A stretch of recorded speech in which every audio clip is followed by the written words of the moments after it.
Hello everyone. In this video, I'll be going over what the holders analytics of a collection displays and how you can use this information to your advantage. To navigate to this, you click on collections. You then click on the collection you would like to view the holders analytics of, and you could also search the collection up here if it is not displayed anywhere that you can see. For this example, I'll be using Mutant Ape Yacht Club.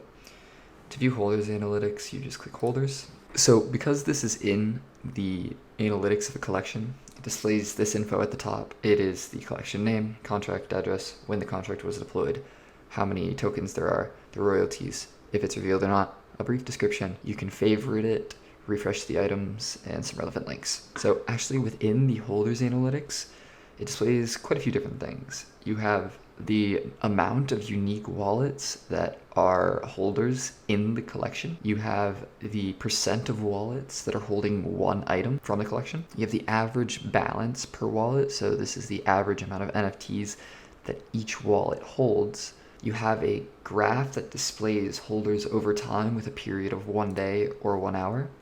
And you have another graph that shows average balance over time.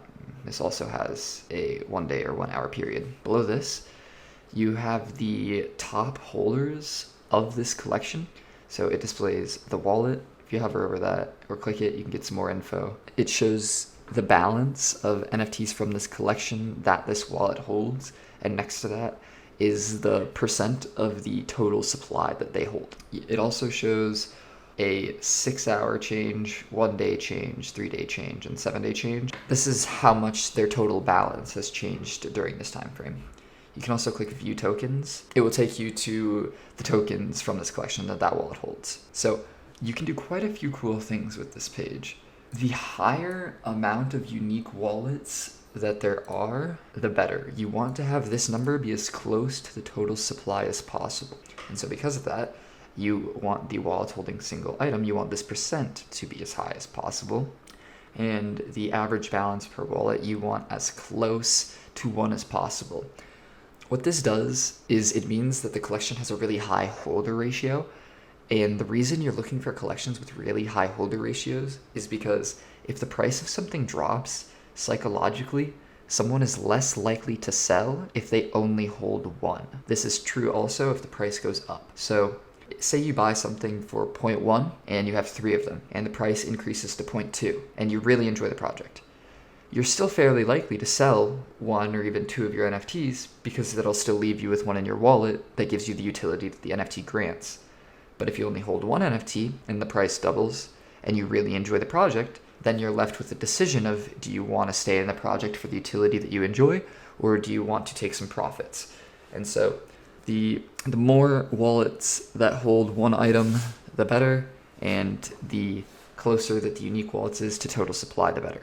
So with the holders over time, you want this to be increasing as often as possible and as much as possible because this directly correlates to unique wallets, and as I said earlier, the higher amount of this, the better. Average balance over time, you want this to be decreasing over time because that will eventually lead to 1 balance per wallet, which would be a very, very high holder ratio. What you can do with the whales in the collections or the wallets that hold the most of a certain NFT is see what these people have been doing within these periods shown in the collection. So as you can see here, not many people that are top holders, which are usually the whales, which means they have a lot of capital and they usually gain this capital by being good investors.